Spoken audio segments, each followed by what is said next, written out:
Vamos abrir a palavra do Senhor no Evangelho de Lucas, no capítulo de número 5. Evangelho de Lucas, capítulo 5, vou ler os versículos de 12 a 16. Aqueles que têm as Bíblias na versão revista atualizada, esse texto fica à página 68 do Novo Testamento. Diz a palavra do Senhor. Aconteceu que, estando ele numa das cidades, veio à sua presença um homem coberto de lepra. Ao ver a Jesus, prostrando-se com o rosto em terra, suplicou-lhe: Senhor, se quiseres, podes curar, purificar-me. E ele, estendendo a mão, tocou-lhe, dizendo: Quero, fica limpo. E no mesmo instante lhe desapareceu a lepra. Ordenou-lhe Jesus que ninguém o dissesse, mas vai e disse: mostra-te ao sacerdote e oferece, pela tua purificação, o sacrifício que Moisés determinou, para servir de testemunho ao povo. Porém, o que se dizia a seu respeito, cada vez mais se divulgava, e grandes multidões afluíam para o ouvirem e serem curadas de suas enfermidades. Ele, porém, se retirava para lugares solitários e orava. Irmãos, uma coisa que está em voga hoje em dia e também popularizado por um programa de televisão recente, que fala sobre cancelamento, a cultura do cancelamento. E o que é isto? Através das mídias sociais, aquelas mensagens ou pessoas que lhes desagradam, você dá um dislike, você elimina a pessoa, você bloqueia, ela tira do seu ambiente social das mídias sociais. Isso cresceu muito esse tempo.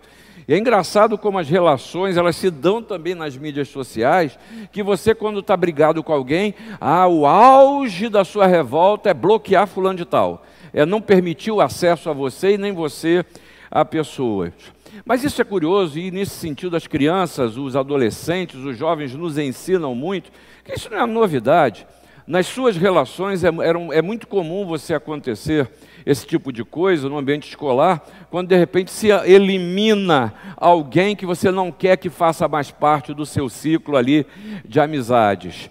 Mas isso também não é uma coisa nova, porque o que a gente só vê de distinto nessa hora, ou nesses tempos que a gente vive, é que me parece que a exclusão das pessoas virou alguma coisa natural, alguma coisa que faz parte, que é assim mesmo, né? No mundo hoje a gente se ouve falar e se fala tanto de se abolir as diferenças, os preconceitos, as discriminações, mas nunca se viu a criação de tantos guetos quanto a gente vê nesse nosso tempo, em que as pessoas querem estar juntos com aqueles que concordam com as suas ideias, com as suas opiniões, com as suas vontades, e aqueles que não agem assim são cancelados, são eliminados.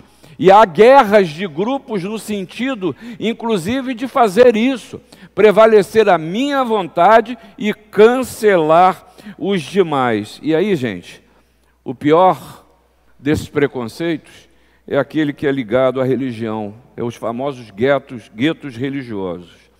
É a discriminação travestida de religião.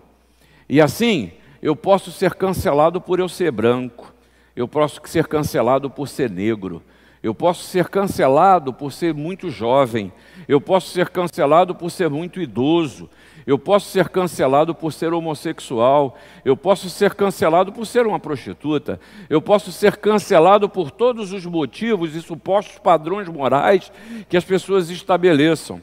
Por exemplo, um dos cancelamentos que eu vejo nesse tempo, você já viu isso? Uma pessoa é um engenheiro, é um médico, é um profissional liberal, e aí ele se aposenta, e a partir daí, qual é a profissão dele? Aposentado. Toda a sua formação foi para o lixo, já não serve mais. A pessoa é uma aposentada, está cancelado todo o conhecimento pré-existente. E tem gente que se conforma com isso. E tem gente que vive menos, porque de repente, num momento da sua vida, o quadro da vida mudou e os cancelamentos continuam a surgir. Eu quero falar sobre um cancelado. E esse cancelado é esse leproso. Esse homem com essa doença, ele foi excluído porque estava doente, como estava, ele foi excluído do seu meio social, ele foi excluído da sua família e precisava viver isolado. Sobre isso nós vamos falar mais à frente. E é esse encontro que eu acho maravilhoso, que ele se dá no início das atividades públicas de Jesus. Jesus, você há de se lembrar aí no Evangelho de Lucas, a partir do capítulo 3, ele foi batizado, depois ele foi tentado, ele inicia a sua missão em Cafarnaum, depois ele vai para Nazaré, onde era a sua cidade, foi rejeitado pelos seus, volta para cá na Cafarnaum, realiza curas, depois vai para o deserto, e aí numa das cidades, como o texto começa a dizer, ele encontra um leproso, que não teve direito nem do seu nome ser conhecido. Ele não tem um nome expresso. E a história é muito simples, você acompanhou, mas apenas por uma questão didática eu quero renovar para você o que foi dito, né? A problemática, você vê, a súplica do leproso. Senhor Jesus, se o Senhor quiser, o Senhor pode me purificar. O Senhor pode. E Jesus responde a ele de uma maneira simples. Tá, eu quero. Está curado. Fica limpo. E a lepra desapareceu. As consequências disso, Jesus fala, meu filho, retém isso com você, não divulga não. Talvez, quem sabe, Jesus estava preocupado com a tentativa de fazer o circo da religião prevalecer numa coisa que era absolutamente pessoal. E Jesus diz para ele, se apresenta ao sacerdote, oferece o sacrifício, satisfaça as questões legais. Mas a divulgação foi feita, as multidões afluíram, aqueles que precisavam ser curados foram, e Jesus se retirou para um lugar solitário para orar. O que eu quero falar para você é a tônica do Evangelho, de que Lucas faz questão de mostrar que Jesus, ele sempre estava interessado, não é no circo que se envolve muitas vezes ao redor da sua vida, ao redor de você, das suas circunstâncias. Jesus estava interessado em relações sociais, estava interessado nas pessoas, nos seus ambientes, na sua vida diária, na sua realidade, porque Jesus tem interesse no edifício, no indivíduo, na pessoa. Ele quer saber de você, ele quer saber do seu interior, ele quer saber das suas alegrias, das suas tristezas, quer saber do momento da história que você está vivendo. Quer saber, Célia, desse quadro que Cecília está vivendo? Isso é que interessa a Jesus, não o que acontece no entorno. E aí Jesus dá uma ênfase muito clara à necessidade de orar, de falar com Ele. E aí, meus irmãos, nesse sentido, as pessoas leem esse texto como um milagre. E Richardson diz o seguinte, que Jesus queria que as pessoas respondessem aos seus atos maravilhosos, não com deslumbramento, mas com fé, com arrependimento e com fé. E é sobre isso, irmãos, que esse leproso sem nome, esse cancelado, nos mostra muito sobre a ação de Jesus em nosso favor. E a primeira coisa que eu e você precisamos aprender é que é preciso que você entenda o que é o toque de Jesus. Porque é a história do leproso, mas essa é a sua história também. A gente precisa aprender o que é o toque de Jesus. E quero insistir e repetir, Jesus preza mais as pessoas do que as leis. E é o ministério, a história de Jesus, você conhece a Bíblia, você sabe que é uma luta contra o engessamento da fé, contra a fé que é só teoria, que não muda, que não salva, que não traz paz. É a fé que é consequência de não ficar se priorizando o sábado, como Jesus enfrentou diversas vezes escribas e fariseus por causa disso. O que importa é alcançar o ser humano em suas necessidades. Não é o tipo de comida que se deve comer ou não, mas é o suprimento da fome. Não é o templo como lugar, não é este lugar, mas é que você viva a realidade de que você é o templo do Espírito Santo, e onde quer que você vá, você precisa viver a realidade de Deus e ter a certeza de que Deus não dorme, de que Deus não deixa de olhar para você, Ele é presente em todo o tempo. E aí a minha leitura da realidade precisa ser, qual é o objetivo de Deus nesse momento da minha história?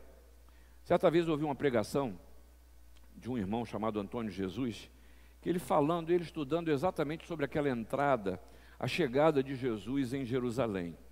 E aí ele falou primeiro, ele nos convidou a enxergar a entrada de Jesus sobre vários pontos de vista. Primeiro ele destacou o ponto de vista dos discípulos, o ponto de vista das multidões, o ponto de vista dos fariseus, mas ele nos convidou a abraçar o olhar de Jesus sobre as pessoas. Aquele olhar que é o olhar do amor. E aqui no caso um leproso, uma moléstia repelente, os seus portadores eram isolados, não podiam ser tocados. E sabe como a lepra era tratada em Israel? Primeiramente, segregação social. Levíticos 13, nos versículos 45 e 46, nos mostram que as vestes tinham que ser queimadas, o ambiente tinha que ser destruído, e ele tinha que sair do ambiente social e viver isolado. Mas mais do que isso, ele passava a humilhação do seu estado de saúde, porque quando um leproso passava, ele tinha a obrigação de gritar: imundo, eu sou imundo. Por quê? Tinha o objetivo de que ninguém se aproximasse dele. Imagine você, era uma pessoa que vivia a morte na sua vida, era um exilado. O leproso era uma pessoa que ela se tornava doente da mente e do coração. Era um cancelado. Era olhar e ver que eu não tenho a mínima relevância para quem quer que seja.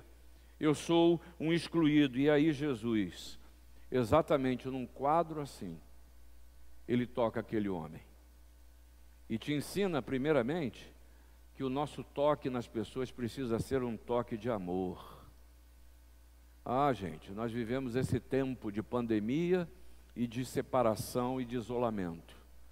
Tanta gente precisando de um toque de amor. Tanta gente precisando daquela palavra que traz esperança, que renova. Tanta gente que precisa ter uma expressão do carinho de Deus. E que essa expressão, ela precisa, ela pode, ela tem que vir daqueles que creem em Jesus como seu Senhor e seu Salvador. Jesus cura alguém que era um pária, que era um execrável, e assim ele está nos chamando a atenção para o idoso desamparado, para o doente incurável, para os viciados, para os marginais, para os homossexuais, para os seus inimigos, gente que precisa de um toque de amor, gente que precisa se ver recebido, acolhido, dentro de toda a sorte dos problemas que eu e você vivemos a intensidade. Quem sabe aqui dentro, nós não tenhamos pessoas que estão sentindo a falta desse toque que abençoa, desse toque que sai, que retira o isolamento. A gente está falando de todos aqueles que apontamos muitas vezes com o dedo e transformamos essas pessoas em bodes expiatórios da nossa própria hipocrisia. Quem sabe de tudo aquilo que a gente não quer aceitar de nós mesmos e por vermos nos outros, queremos nos ver distantes. Foi o que disse Ivo Storniolo ao comentar esse texto. Ele diz o seguinte: quem sabe, ao tocar o outro, na realidade, nós não estejamos sendo curados da nossa própria lepra, do nosso próprio mal. É tempo da gente pensar um pouco nisso. E nesse tempo em que a gente vê tantas bandeiras religiosas sendo levantadas, mas bandeiras religiosas que excluem, que derrubam, que dividem. Veja só, um tema, a família. E a gente vê Congresso Nacional e diversos universos religiosos se levantando para defender a família como um projeto de Deus, mas caminhando no extremo de destruir, de demonizar o outro, de discriminar. E muitas vezes eu oro pedindo a Deus que eu não seja encontrado, nem você, lutando contra Deus na suposta tentativa de defender a Bíblia, de defender a igreja, de defender a religião, para a gente não ser encontrado como alguns que dizem estar defendendo a Deus, mas na verdade, na realidade, vivem gritando palavras de ordem raivosas, que transmitem ódio, que na realidade revelam um desamor que é fundamentalista, que não olham a pessoa. Porque eu vou dizer uma coisa, se eu fosse olhar para a vida desse leproso, eu teria que dizer, Jesus errou. Ele não podia chegar perto. Contrariava a lei. Jesus não podia tocar nesse leproso, porque não se podia fazer isso. Mas o Senhor Jesus perpassou tudo isso e ainda assim foi em direção desse homem para livrá-lo daquele mal, porque o toque de Jesus é toque de amor. As curas são utilizadas por Jesus de uma forma pedagógica, para nos ensinar a nos libertarmos dessa forma estereotipada que temos de nos conceber. Mas uma coisa me chama a atenção, porque esse versículo 14, ele não está aí de graça. Jesus faz questão que esse homem cumpra o rito, que ele faça o que precisa ser feito. E Jesus diz, vai lá se mostrar ao sacerdote. O sacerdote era o inspetor de saúde da época. Então essa é o que dizia a lei lá, Levíticos 13 e 14, dizem isso. Vai lá, se mostra ao sacerdote, oferece o sacrifício e depois disso é a declaração de que ele está pronto para reassumir o seu lugar na sociedade, na comunidade. Essa era a prova da cura. E aí, irmãos, é uma palavra oportuna também, porque o milagre esperado não deixa de lado o que a rotina médica da época estabelecia. Excelente oportunidade. Nesse momento que oramos e estamos orando para que Deus nos livre de pandemia, Deus manda a vacina, e tem gente levantando dizendo que espera a cura de Deus, mas não vai tomar a vacina. Desculpe, isso é tentar ao Senhor. Isso é tentar ao Senhor. A gente precisa, também, o Senhor utiliza a ciência, o Senhor utiliza médicos, o Senhor utiliza os medicamentos para a nossa saúde física. E a gente não pode, não deve, até o celular já foi embora. E a gente não pode, não deve demonizar a criação do Senhor. Demonizar, porque tem gente entregando para um diabo aquilo que pertence a Deus. Irmãos, nós precisamos receber a bênção que o Senhor dá, porque Ele continua a nos tocar. Continua a nos tocar. Nas nossas impossibilidades, nos cancelamentos que a vida se nos reserva, mas a pureza de Jesus limpou aquela lepra, assim como Ele quer limpar a minha e a sua vida. O Jesus que diz, que nós vemos Paulo dizer, que o escritor de Hebreus repete, porque não temos sumo sacerdote que não possa compadecer-se das nossas fraquezas. Acheguemo-nos, portanto, confiadamente junto ao trono da graça, a fim de recebermos misericórdia e acharmos graça para socorro em ocasião oportuna. Sabe o que está dizendo aqui? Sabe o que esse texto está dizendo? Graça e socorro que eu preciso, que você precisa no momento certo. Porque em algum momento na sua vida, e você sabe disso, você precisa do toque de Jesus. Toque que salva, toque que cura, toque que liberta, toque que restaura. E esses toques são de Jesus, mas são aplicáveis nas mais diversas situações concretas ou circunstâncias que você vive. Porque há pessoas que na caminhada elas se perderam o rumo da vida, os sonhos, os projetos, as alegrias se esvaíram. Gente assim precisa do toque de Jesus. Há pessoas que vivem momentos particularmente difíceis, eu diria até insuportáveis, quando o fardo se torna pesado demais para carregar. Gente assim precisa do toque de Jesus. Há pessoas que vivem o peso incomensurável da realidade. Uma realidade que destrói, de relacionamento desfeito, de família destruída, de uma parede na frente que é impossível de transpor. Gente assim precisa do toque de Jesus. Mas há pessoas também que estão muito bem de vidas, vitoriosas, plenas, de realização, de dinheiro, de uma carreira crescente, de mesa farta. Gente assim também precisa do toque de Jesus. porque corre o risco de ser tomado de uma soberba do sucesso. Mas há pessoas também que estão levando a vida de uma maneira absolutamente normal, comum. Comem, se vestem, trabalham, acordam e dormem. Gente assim também precisa do toque de Jesus. Toque que traz sentido, que faz o coração acender, que faz os olhos brilhar, que lhe permite voltar a sonhar, a enxergar que todas as coisas cooperam para o bem, que há um amanhã, que há um futuro, que você não deve desistir dos projetos da sua vida, que você precisa olhar com os olhos de quem espera a salvação que vem de Deus, que o melhor está por vir, não porque você está decretando isso, ou que você está repetindo isso de uma forma, quem sabe até para se convencer, como se fosse um mantra que ao repetir por diversas vezes, aí você torne isso uma realidade. Não, é porque você confia em Deus. Mas veja bem, Jesus toca, e Jesus toca. Mas o texto nos mostra que teve um caminho nesse toque de Jesus. Você lembra do que nós lemos? Primeira coisa, é preciso reconhecer a autoridade de Jesus. E esse leproso se aproximou e fez o quê? Ele se prostrou. Quem prostra, reconhece a autoridade.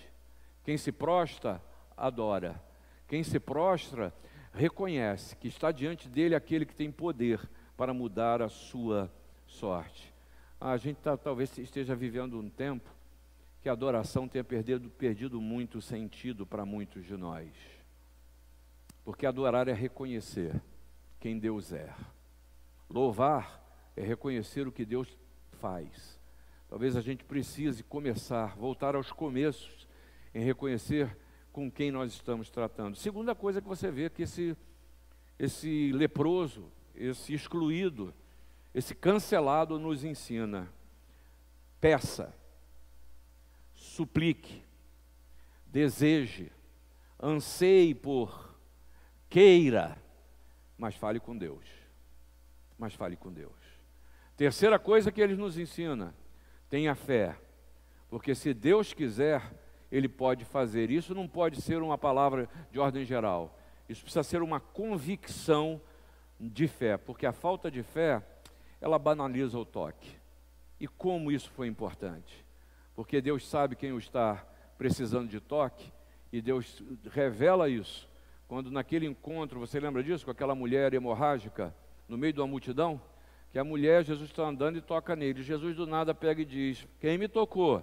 E os discípulos entram em pânico. Mas peraí, no meio da multidão o senhor quer saber quem tocou? Não, porque saiu o poder de mim, pois o toque de Jesus e o toque que você o faz, o Senhor te reconhece, porque Ele sabe quem é você. Segunda coisa que esse texto nos ensina, que nesse milagre e nos milagres na sua vida, que são a ação de Deus na sua caminhada, Jesus procura fé, não é fama. E é curioso que Jesus pede silêncio, mas o que vem é exatamente espalhar da notícia e a fama. Aí eu acho que o pedido de Jesus foi ignorado. Parece que, na realidade, eles estavam dizendo: nossa, está do nosso lado aqui um cara que tem poder, vamos espalhar isso porque nós estamos juntos aqui nesse programa, né? E aí é interessante que, sem dúvida nenhuma, esse entusiasmo não era de uma natureza saudável. E aí, primeiramente, porque há pessoas que não conseguem reter a bênção de Deus nas suas vidas.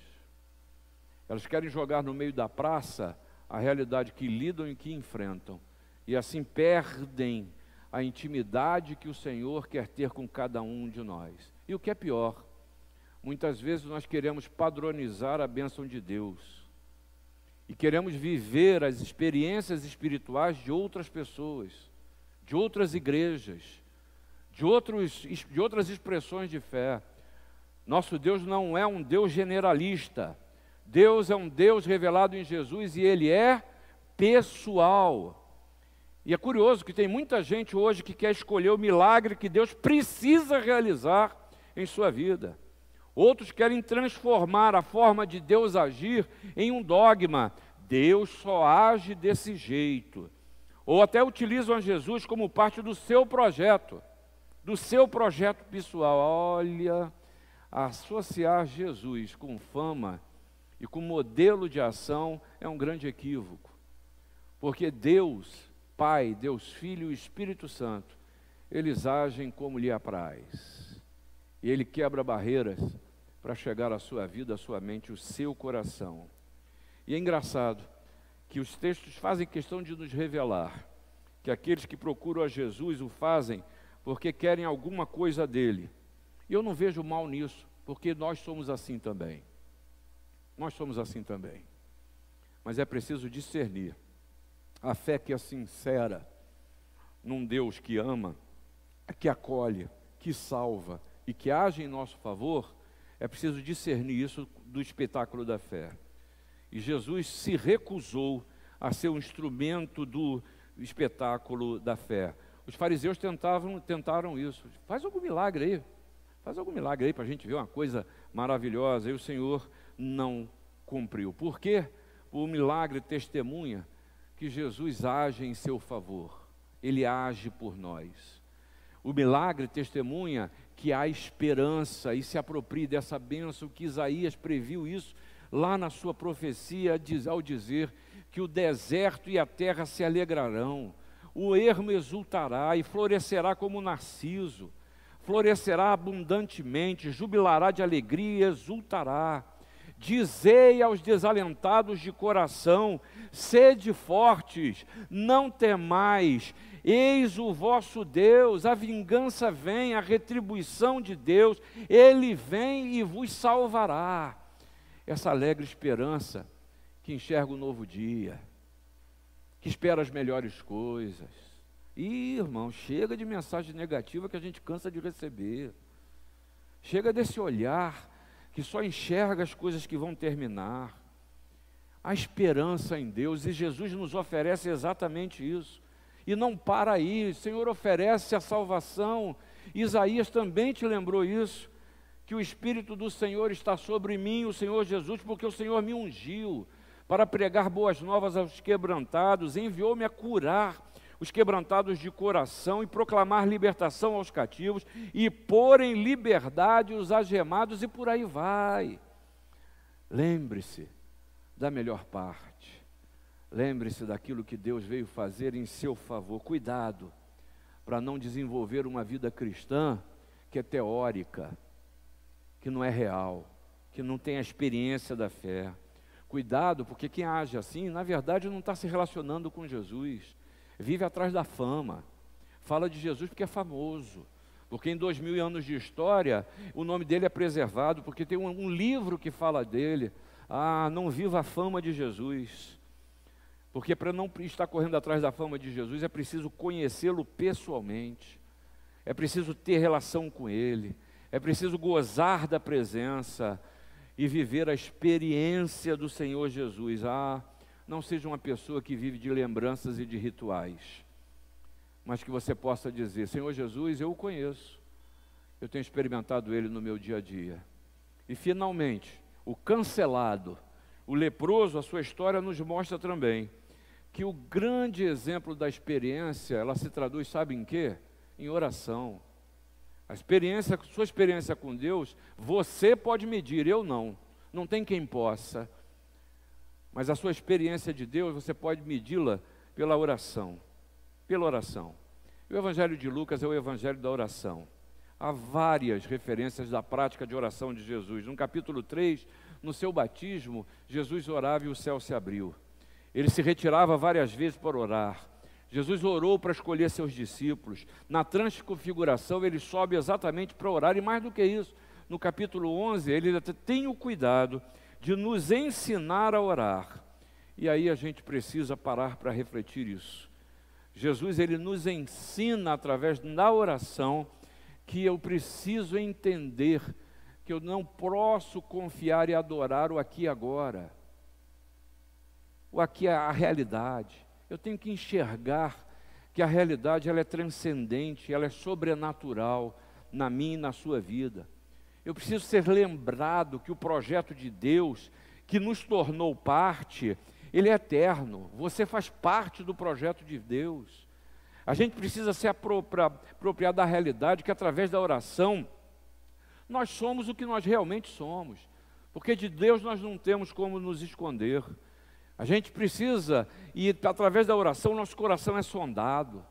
Na oração eu preciso dizer o que eu preciso, o que precisa ser dito, como pode ser dito, com a clareza necessária, sabendo que Deus conhece esse som do coração. Eu tenho muita dificuldade para aquela oração arrumadinha, sabe, mano? Sabe que é a oração arrumadinha? Aquela que você chega e fala: ao Deus de Abraão, Isaque e Jacó, ao Deus dos nossos pais, aquele que era, que é e há de ser para sempre, perdoa a multidão dos meus pecados, seca o meu caminhar e com o meu andar, em nome de Jesus, amém. Essa oração cabe em qualquer lugar, cabe para qualquer quadro. Está errada a oração? Não está, mas não fala do seu coração. O que você está sentindo? Agora, o que você espera? O que você quer? Até eu gostaria de que você ousasse a dizer para Deus que você está insatisfeito com a ação de Deus na sua vida. Deus quer ouvir a sinceridade do seu coração. Deus quer que você haja, e para mim, eu já disse isso para vocês aqui, eu amo a experiência de Jacó. Jacó não tinha meio termo. Estava triste, rasgava a roupa, jogava cinza na cabeça, se jogava no chão. Estava alegre, saía gritando. Saiu nos tapas com um anjo no meio do quarteirão lá, saiu manco, mas saiu abençoado. É desse tipo de fé que é verdadeira, e não é o puro e simplesmente cumprir os aspectos rituais com Deus que está em voga. Mas é preciso ter respeito para saber diante de quem eu estou. Vou contar uma história. Diz que não é bom pregador contar história pessoal não, aprendi isso, tá, Maurício? Não é bom, mas vou contar. Eu me lembro do ministério, eu era um missionário, viajava pelo Brasil, e de vez em quando a gente tirava um período de férias, e vinha para o Rio de Janeiro, já casado com a Ana Lúcia.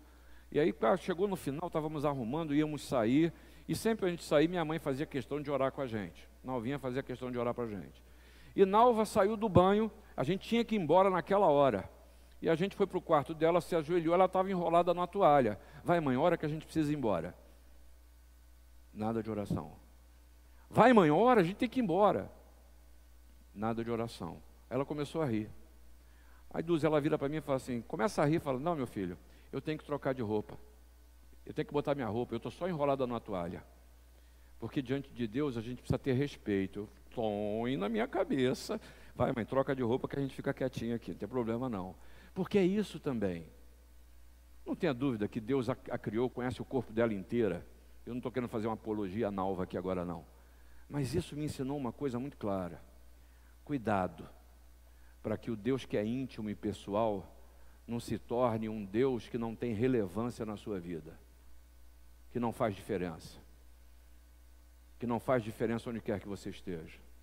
Que talvez aqui agora e aqui dentro você o reconheça como Senhor, mas na sua caminhada, com seus gestos, ações e omissões, você o desrespeita porque não reconhece que Ele está em todo lugar, não só olhando, cuidando, mas presente na sua vida. E aí o Jesus, ao nos ensinar a orar o Pai Nosso, nos ensina a reconhecer o Pai e adorar o Pai, a agradecer pelo que temos e pelo que recebemos, a reconhecer que pecamos e que por isso precisamos de perdão, que precisamos da ajuda que só o Pai pode dar.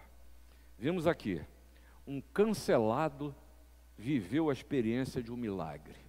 Eu quero concluir convidando você a que você peça a Deus que você viva a experiência de um milagre na sua vida.